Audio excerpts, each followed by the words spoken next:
উহুদের ময়দানের দিকে আওলা এসে পাগল নিবেশে দৌড়ায়। সাহাবীরা জিজ্ঞাসা করেন, মহিলা গো কোথায় যাও? উহুদের ময়দানে যাই, গিয়ে লাভ নাই, তোমার আব্বা যে এসেছিলেন তিনি তো শহীদ হয়ে গেছেন। মহিলা থামে না, আরো পাগল নিনত দৌড়ায়। ও মহিলা, চোখের পানি ছেড়ে ছেড়ে দিয়া কোথায় দৌড়াও? উহুদের ময়দানে যাই, গিয়ে লাভ নাই, তোমার স্বামী যে এসেছিলেন তিনি তো শহীদ হয়ে গেছেন। আরো দৌড়ায়, কোথায় যাও? উহুদের ময়দানে যাই, গিয়ে লাভ নাই, তোমার ছেলে যে এসেছিল তিনি শহীদ হয়ে গেছেন। এবার মহিলা ডাকতে বলে, আব্বা শহীদ হয়েছে সংবাদ পেয়েছি, স্বামী শহীদ হয়েছে সংবাদ পেয়েছি, আমার সন্তান শহীদ হয়েছে সংবাদ পেয়েছি, কে শহীদ হইল না হইল সেটা জানতে চাই না, আগে সংবাদটা উহুদের ময়দানে দিনের নবী এখনো জিন্দা আছেনি। চিন্তা করে আশিক রসুল কারে কয়? আল্লাহ নবী গর্তের ভিতরে থাকা মুনাফিকের সর্দার আব্দুল্লাহ ইবনে উবাই ইবনে সালুল ডাকতে বলে, মুসলমানেরা আসো আমার সাথে, মক্কার কাফিরদের সাথে আমার বড় সম্পর্ক আছে, চলো তাদের সাথে আমরা আবার এক হয়ে যাই। মুহাম্মদ নাই আর তোমরা ইসলাম দিয়ে কি করবে? সঙ্গে সঙ্গে আল্লাহ রাব্বুল আলামিন আয়াত নাযিল করেছেন উহুদের পাহাড়ে, ওই পাথরের আড়ালে, ওয়ামা মুহাম্মাদুন ইল্লা রাসূল قد خلت من قبله الرسل أفإن مات أو قتل انقلبتم على أعقابكم। মুহাম্মদ সাল্লাল্লাহু আলাইহি ওয়াসাল্লাম তো রাসূল মাত্র, এছাড়া আর কিছুই না। আমার নবী দুনিয়াতে আসার আরো আগে বহু নবী এসেছিলেন, কাদ খালাত আর কাদ মাতাত, বহু নবী এসেছিলেন, তারা বিদায় হয়েছেন। যদি এমন হয়ে যায়, আল্লাহ না করুন, আবার ইম্মাতা আও কুতিলান কলাবতুম, আমার নবী যদি তিনি পৃথিবীর থেকে বিদায় হয়ে যান অথবা তিনি নিহত হয়ে যান, এরপরে কি তোমরা আমার ইসলাম ধর্ম ছেড়ে দিবে? সকল ইমানশীল আমার নবীও তো একদিন পৃথিবী থেকে বিদায় হবেন। যখন ঠিক ঠিক না বলতেছিলাম, আল্লাহ নবী গর্তের ভিতর থেকে বের হয়েছেন, আয়াত নাযিল হয়েছে, পাথরে উঠবেন, কিন্তু নবীজি শরীর দুর্বল, উঠতে পারেন না। আবু তালহা তার পিঠের মধ্যে 80 থেকে 99টা তীরের জখম লেগে আছে। ওই আবু তালহা আপনি পাথরে উঠতে কষ্ট হয় গো, আমি আবু তালহা শুয়ে পড়লাম, আমার কাঁধে পাড়া দিন, আমি পাথরে উঠাইয়া দেই। আর তো জোরে কন্যা আবু তালহা শুয়ে পড়েছে, তার কাঁধে পাড়া দিয়া ওই পাথরে যখন উঠলেন আর উঠে ডাক দেয়া বলেন, সাহাবীরা রে বিশৃঙ্খল হইও না, তোমরা বিচ্ছিন্ন হইও না, আমি নবী শহীদ হই নাই, এখনো তোমাদের মাঝে জিন্দা আছি। আল্লাহ কোরআনে বলে, রাসূল তোমাদেরকে পিছন দিয়ে আহ্বান করতেছে। মাত্র নবীজির আওয়াজ সাহাবীদের কারো কারো কানে গেল, এমনি ডাক দিল, তোমরা কে কোথায় আছো? তাড়াতাড়ি আসো। ওই যে নবীজির আওয়াজ শোনা যায়, আল্লাহ নবী বিদায় হয় নাই, এখনো দেখা যায় পাড়ে জিন্দা দাঁড়াই রয়েছে। সব সাহাবীরা তোমার আল্লাহ নবীর শরীক বলেন, আয়াত বলবো পরে, আগে শোনো আমার তালহা আমার প্রতি যেই ভালোবাসার প্রমাণ দেখিয়েছে, আশিকের রাসূলের যে দৃষ্টান্ত স্থাপন করেছে, এই জন্যে আউজাবাত তালহা আমার তালহার জন্যে আল্লাহ তরি জান্নাত ওয়াজিব হয়ে গেছে। আমি বলতেছিলাম প্রত্যেকেই বরংশীল নবীও পৃথিবীর থেকে বিদায় হয়েছেন, আপনি আমিও দুনিয়ার থেকে বিদায় হওয়া লাগবে কি লাগবে না? আর তো ধরে ওই মরণের সময় যখন গড়িয়ে আসবে, আল্লাহ রাব্বুল আলামিন বলেন, আমার বাহিনী এমন বাহিনী, এমন শক্তিশালী, তার কাছ থেকে কেউ ছিনায়া নিবে এই ক্ষমতা কারো নাই। আর তো ধরে কন্যা আল্লাহ রাব্বুল আলামিনের বাহিনী কে বলেন? আল্লাহ তারা কেউ জানে না আল্লাহর সৈন্যের সংখ্যা। আল্লাহ রসুল বলেন ছোট ফেরেশতা আল্লাহর একবারে ছোট বাহিনী। আমরা তো র্যাব, আর্মি, বিডিআর এইগুলো আছে, পুলিশ আছে, লাত্তা দেয় না, গুরুত্ব দেয় না, শরীরের শক্তি বেশি, কিন্তু ইয়ার পরও পুলিশের চাইতে বিডিআরের হওয়ার বেশি দেওয়া, বিডিআরের চাইতে আর্মির হওয়ার বেশি দেওয়া, আর্মির চাইতে র্যাবের হওয়ার বেশি দেওয়া। কিন্তু আল্লাহ রাব্বুল আলামিনের বাহিনী, আল্লাহ নবী বলেন ছোট ফেরেশতাতে তার কানের লতি থেকে কাঠ পর্যন্ত মাঝখানের বাঘটা হবে 700 বছরের রাস্তা। এত দূরে কোন বড় ফেরেশতা কত বড় হবে, জাহান্নামের ফেরেশতা না তা কত বড়। বড় ফেরেশতা এক দৌড়ের নাম হলো মালিক ফেরেশতা। মালিক ফেরেশতা কত বড় হবে, ফেরেশতা কাজিব হালাত। এই কিতাবের মধ্যে দেখেন জাহান্নামীদের সংখ্যা যত হবে জিন এবং মানুষ মিলাইয়া তত সংখ্যা ওই ফেরেশতার 2 হাতে আঙ্গুল হবে। আর তো জোরে কোন আঙ্গুল হবে ততটা। চিন্তা করছেন কি পরিমাণ আঙ্গুল, চোখে একটা আঙ্গুল দিয়া ধরবে, ছুটবার মতো ক্ষমতা নেই। যখন ধরবে জাহান্নামীরাও এমন থাকবে না, আকৃতি পরিবর্তন হয়ে যাবে, নিচের টুট। আল্লাহ নবী হাদিস শরীফের মধ্যে বলেন জাহান্নামীদের কানের লতি থেকে কাঠ পর্যন্ত এই মাঝখানের গ্যাপটা হবে, মাঝখানের গ্যাপটা মক্কা মদিনার মাঝখানের সমান, অর্থাৎ 250 মাইল, 450 কিলোমিটার। এখন হারবি রহমাতুল্লাহ ওনার কিতাবে লেখেন নিচের টুট 90 গজ নিচের দিকে, উপরের টুটটা 90 গজ উপর থেকে উঠে যাবে, দাঁতগুলো বের হয়ে থাকবে, দাঁতগুলো হবে উহুদ পাহাড়ের টিলার সমান এক একটা দাঁত। আল্লাহ নবী বলেন ওই জাহান্নামে উঠায়া ধরে শেরগুলোর ব্রিজের মধ্যে লটকায় রাখে, তার করে রাখে। যারাই যাবে আর যারা দেখবে সবের হাট বন্ধ হয়ে মারা যাবে, একজন বাঁচবে না। এত বিশাল বিশাল মানুষ একটা আঙ্গুল দিয়া ধরে এমনি যখন ঢিল মারবে, এইভাবে ধরবে, ধৈরা যখন মালিক ফেরেশতা এমনি ঢিল মারবে জাহান্নামের গর্তের দিকে, জাহান্নামে এভাবে যখন ধরবে আর জাহান্নামের দিকে নিক্ষেপ করবে। এত শক্তি আল্লাহ দিয়েছেন তার ঢিলের কারণে জাহান্নামের গর্তের দিকে জাহান্নামীরা 70 বছর পর্যন্ত যেতেই থাকবে। আমার ওই বাহিনী যদি তোমাদেরকে করবে মনের সামনে তখন কমে আসবে, আর যখন আমার ফেরেশতারা ধরবে তাম পৃথিবী ঘুষ দিলে তোমাদের বাহিনীর মতো নয়। আমাদের দেশের গুলির বাহিনী সরকারের অনেক কথা মানে না, আসামি ধরছে, এই সময় যদি পুলিশের কানের কাছে গিয়া ইসমে আদম বইয়া ভালো করে ফু দেওয়া যায়। ইসমে আদম হচ্ছেন কি টাকা টাকা কানের কাছে বলা যায়, আসামি ছেড়ে দিয়া সরকার বোঝায় গ্যাসগ্রাম সামান্য লেগে এর লাগানো হয়েছি না। বাজরে কন্টেক্ট এমন ঘটনা আছে নি আছে।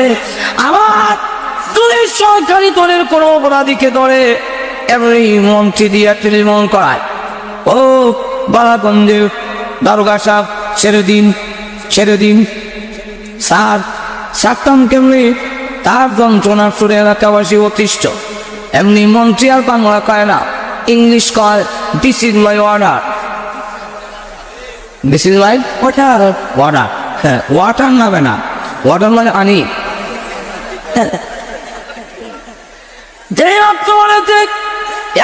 ছেড়ে দেয় স্যার ছেড়ে দিচ্ছি।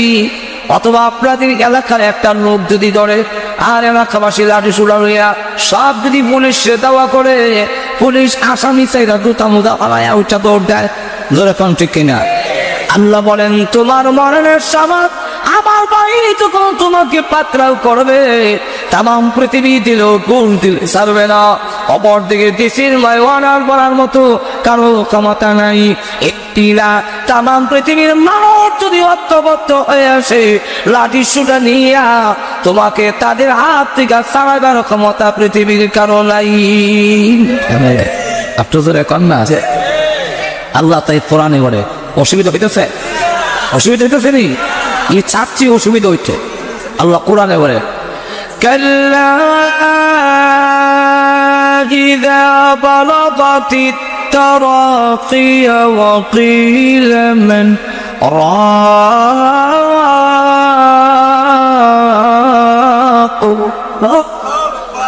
যেদিন ফেরেশতা তোমাকে ধরে রোজ যখন কণ্ঠনালীতে আনবে ওই দিন বলবে কিলা মান রাক, বলা হবে কে বলবেন লুকাই। তাই তাফসীরকাররা বলেন ফেরেশতাও হতে পারে, যাকে ধরছে সেও হতে পারে। ওই দিন কে বলবেন কে আছে বড় থেকে এবং তোমাকে আমার হাত থেকে আমাদের হাত থেকে কে ছুটাবে। আমার ওই দিন উপায় থাকবে না, এইভাবে টুপ দিয়া রোডা ভিতর থেকে টেনে আনবে ছিঁড়ে, কেউ রক্ষা করতে পারবে না। এক্সাম্পল দিলে সহজে বলবো এক্সাম্পল এক্সাম্পল শালুক ছিলেন, শালুক তুলছেন যে বলে কেমনে জানেন, হালুক হালুক হালুক হালুক আমি নিজেও তুলছি কেমনে জানেন, আমার তো বাড়ি এলাকা। ওই শালুকের হাতারা পানির উপরে, হাতারা তো এরা টার্গেট ঠিক করে,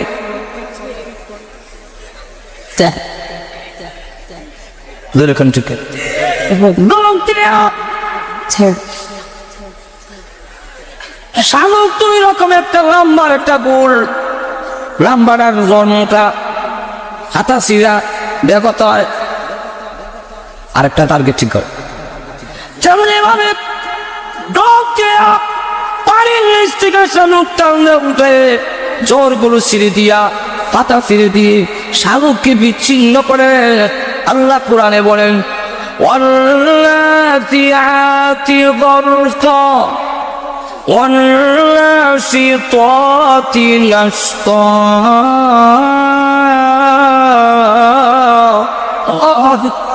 নাজিআত শব্দের অর্থ হলো সদুরে টাননেওয়ালা, গারকুল শব্দের অর্থ হলো ডুব দেওয়া। ফেরেশতা ওই শালুকের মতো ডুব দেওয়া যখন রোনাকে টানলে আনলে, আর তোমার হাতের বয়ের চোখের মাথার জিহ্বার সাথে যত লাইন তার ছিল সব যখন ছেড়ে দিবে, ওই দিন বলবে মজা কারে কয়, যেরকম ঠিক না। আল্লাহ রাব্বুল আলামিন বলেন ওই দিন এমন কষ্ট হবে তাম পৃথিবীর পানি তোমার মুখে ঢেলে দিলেও পিপাসা দূর হবে না। মানুষ যখন নাকি আম্মা যারা এসে বলেন বিশ্বনবীর বেলায় আমার ধারণা ছিল আল্লাহ নবীর কোনো কষ্ট হবে না, কিন্তু যেদিন দেখলাম নবীজিকে চাদর দিয়ে আমরা ডেকে রেখেছি, হঠাৎ করে দেখি চাদরের ভিতরে নবী একটা হাত এইভাবে গোটায়, হাতটা আবার লম্বা করে, পা এইভাবে গোটায়, পা আবার লম্বা করে। এমন কেন শুরু করেছেন?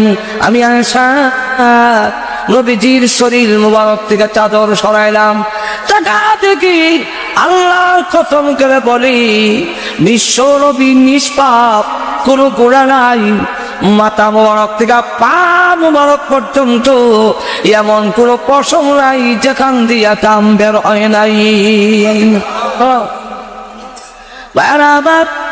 আপনারা বলতে পারেন নবীও তোমার আছো তো কেন কষ্ট হবে? আল্লাহ রাব্বুল আলামিন বলেন মরণের কষ্ট প্রত্যেকটা প্রাণীর হবে, কুল্লু নাফসিন যায়িকাতুল মাউত। আচ্ছা বলুন তো দেখি গরু ছাগলের কোনো গুনাহ আছে নি? হাঁস মুরগি মুরগের গলা কাটলে এইভাবে লাফাইতে আরম্ভ করে কিনা? কেন করে? গেলে গরু জবা করলে 2-4 জন ধরে রাখা যায় না, ওষুধ এখন ঠিক কিনছে মহিষ বাল মুড়লে ধরতে কারা বল করে। মহিষের কোনো গুণা নাই, গরুর কোনো গুণা নাই, গরু সবাই করে মনের কষ্ট হয়, মহিষের কষ্ট হয়। গোড়া আর সোয়াব বুঝি না, মরণের সময় জান বের করতে প্রত্যেকের কষ্ট হবে। আল্লাহ রাব্বুল আলামিন বলেন, সেই মরণ যদি তোমার বড় লাগে, আমি আল্লাহর বিধান মানব।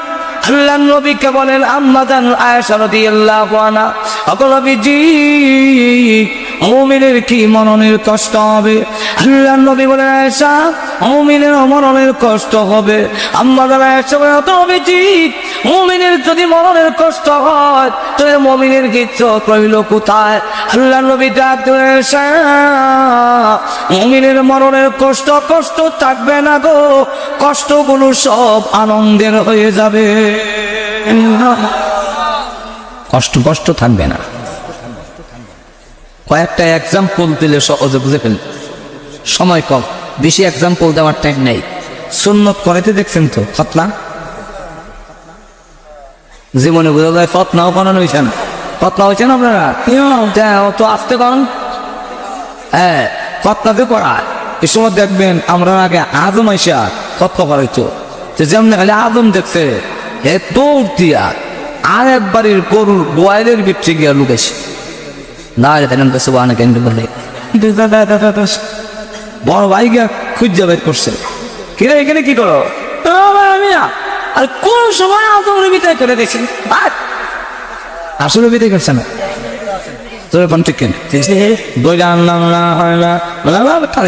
আমি আছি না, আমি তোর বড় ভাই আছি। বাইরে দেয় না দেখি আদম বসা জল চোখের মধ্যে বসাইছে, আর এবার একটা যন্ত্র সব বাইর করে থইছে, যন্ত্রপত্র যা আছে। আর এমনি যন্ত্রের মধ্যে বসাইয়া দুই ঠ্যাং দুই দিকে দিয়া আর দুই হাত চেপা দাঁড়িয়ে দিকে নিয়ে মুখটা একটু গোড়াইয়া, যেরকম ঠিক কিনা দর্শে কি আগ লেগে লাগা লড়তে দেয় না। যিনি দর্শেন অনেকে দোষ আচ্ছা ধরে আপন, কিন্তু দর্শকেনে আমার কাজটা আসান হওয়ার জন্য।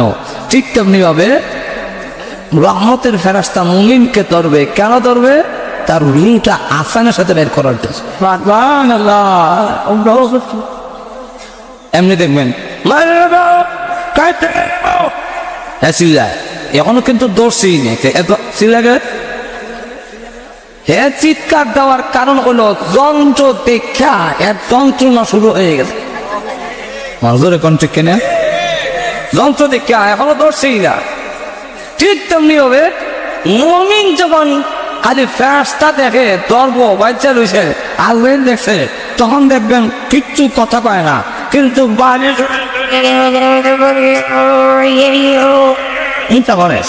এরকম করে ফেলে এই যন্ত্র দেখে তার যন্ত্রণা শুরু হয়েছে। আমার ঘর থেকে ডাক দেখায়, কিরে আমার ছেলেরা তোরা মানে নিবে, আসলে কি ছাড়তো না, যেরকম ঠিক কিনা। রসগোল্লা হ্যাঁ মিষ্টি বড় পছন্দ করে, মিষ্টি কোলাও রাখন দেয় না এর লেগে, রসগোল্লা দেয়, রসগোল্লা না ধরছে মুখের সামনে আগর রসগোল্লা দেওয়ার পরে আর চিন্তা দিলে শুধু খালি হয়রানিটা আছে, এটা আছে, এটা ঠিক নাই। আরে কেন? এটা রসগোল্লার দিকে তার খেয়াল চলে গেছে, এখন তার যন্ত্রের দিকে খেয়াল নাই। মাজর এখন ঠিক যন্ত্রের দিকে খেয়াল নাই, দিছে রসগোল্লা ঢুকে মুখে কেমন দিছে। আর রসগোল্লার রড যখন সাদা জিপ্পাটা পড়ে গেছে, বড়ার সাথে সাথে এদিক দিয়ে চোখ টিপ দিয়েছে, খাম ছাড়া না এমন গীতা আমার বাড়ি গেছে, খাওয়া দাওয়া হয়েছে, নানি কেমন আদর করলো, এটা বানায় দেয়। পরের জায়গায় কেমন কষ্ট হয়েছে রে, ফিবরার কামড়ের লাগান তার হয়েছে, ফিবরার কামড় মাথা কাটতে লেগেছে, তোর ফিবরার কামড় কি হয় এখন ঠিক কিনা।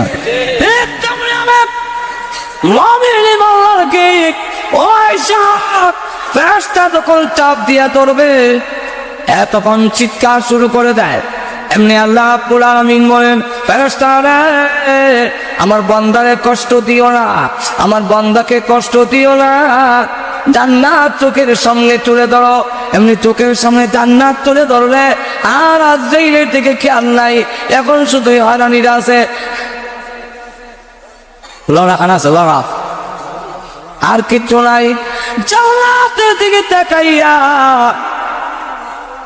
আমি আল্লাহর সালাম পৌঁছাইয়া দাও। মা যেভাবে দূর থেকে ডাক দিয়ে বলে, আমার ছেলে মারিস না, রসগোল্লা দে। আল্লাহ দূর থেকে ডাক দিয়ে কই, ফেরেশতারা আমার বান্দার কানে আমি আল্লাহর সালাম পৌঁছাইয়া দে। কেন কাছে সালাম দেয় আর জান্নাত করে দাও। وأبشروا بالجنة التي كنتم توعدون।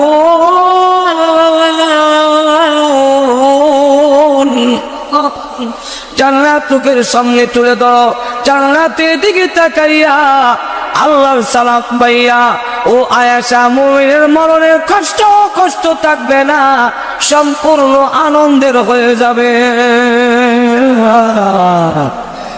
পৃথিবীর থেকে বিদায় পেয়ে গেলে রুই বের করা হলো, মৃত্যু একদিন স্বপ্নের গ্রহণ করিতেই করিতেই মারা যাওয়ার পরে শেষ হয়ে গেলেন। দেখো না এখন কবরে রাখা হয়, যেরকম ঠিক কবরে আযাব যে হবে এর মধ্যে কোনো সন্দেহ আছে না। আরো দূরে কন কবরের আযাব থেকে যদি কেউ রেহাই পেত, আমার সাদ ইবনে মুআয রেহাই পেত। যার জানা যায় 70,000 রহমতের ফেরেশতা শরীক হয়েছে। সেই সাদ ইবনে মুআয কবরে রাখার পরে ওনার কবরের পার দাঁড়াইয়া বড় বুজুর্গ সাহাবী, ওনার ইতিহাস কইতে গেলে লম্বা হয়ে যাবে, ওই দিকে আমি যাব না। উনি তখন কি এইভাবে কবরে রাখা হইলো, রাখার সাথে সাথে দেখা যায় আল্লাহর নবী এটা শুরু খরচ করেছে, খাইবেন না বেই দেখি যাবে দাও বেশি অতিরিক্ত কথা কোন তারা আমার লক্ষ্য করে দেখুন, যেই মাত্র কবরে গেল আল্লাহর নবী সরবের রাহমাতুল লিল আলামিন বলেন, সাদ ইবনে মুআয কি কবরে রাখার পরে আল্লাহর নবী জোরে জোরে আল্লাহু আকবার আল্লাহু আকবার সুবহানাল্লাহ সুবহানাল্লাহ। হাদিস শরীফের মধ্যে এসেছে সাব্বাহা ওয়া কাব্বারা। সাহাবায়ে কেরাম জোরে জোরে বলেন সুবহানাল্লাহ সুবহানাল্লাহ আল্লাহু আকবার। নবীজি কাঁপতে আরম্ভ করলেন।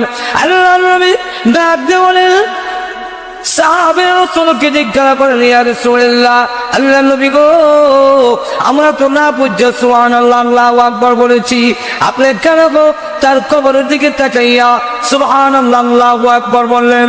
ওগো নবীজি, আপনি কেন কাঁদতেছিলেন? আল্লাহর নবী বলেন, আমার সাদের কবরের দিকে তাকায়া দেখি দুইটা পার চোখে দেখা যায় না, এত দূরে গিয়েছে।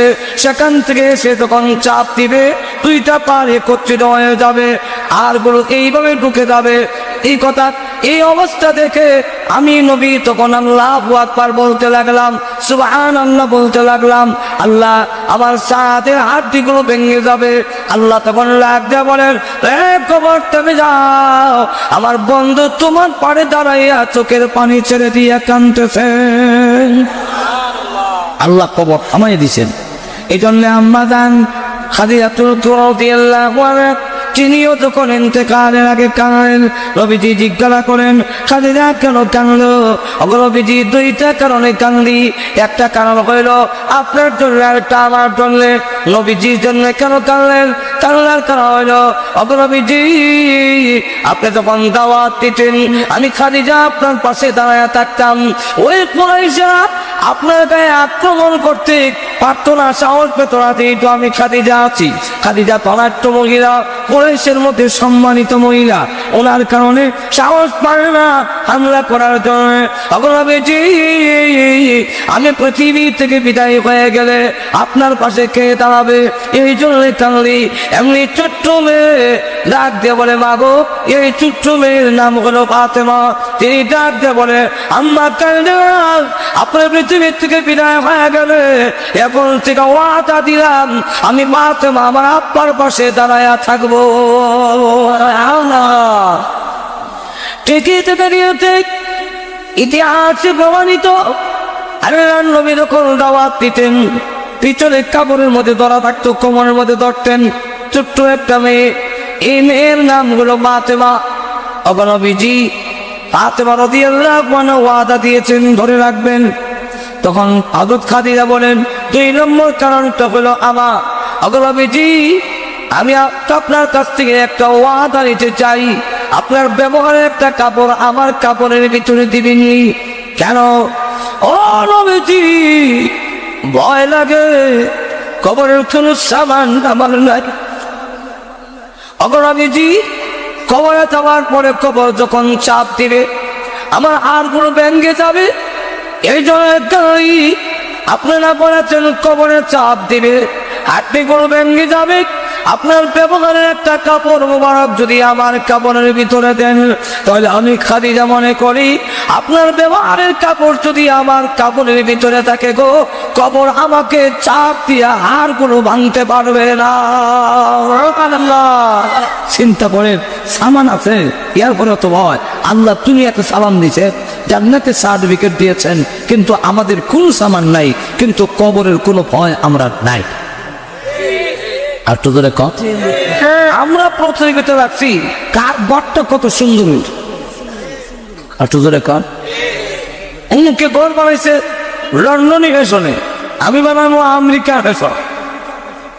অমুকে বানাইছে ফ্রান্সের কাটিংয়ে, আমি বানাবো জার্মানি কাটিংয়ে। অমুকে বাথরুম খরচ করছে 1.5 লাখ, আমি বানাবো 3 লাখ। সুন্দর কার বাথরুম কত সুন্দর হইতো এই নিয়ে প্রতিযোগিতা, কিন্তু আমার কবরটা সুন্দর হইল কিনা এই প্রতিযোগিতা আমরার মধ্যে এখন নাই। আর তোদের এখন না। আর নবীর সাহাবীরা দুনিয়ার কোনো প্রতিযোগিতা নাই, জান্নাতের প্রতিযোগিতা। কার ঘর কত সুন্দর জান্নাতে হবে, কার ঘরটা কত জান্নাতে সুন্দর হবে, এই তো তাদের প্রতিযোগিতা। আর আমাদের প্রতিযোগিতা হলো দুনিয়ার ঘর কার কত সুন্দর হবে।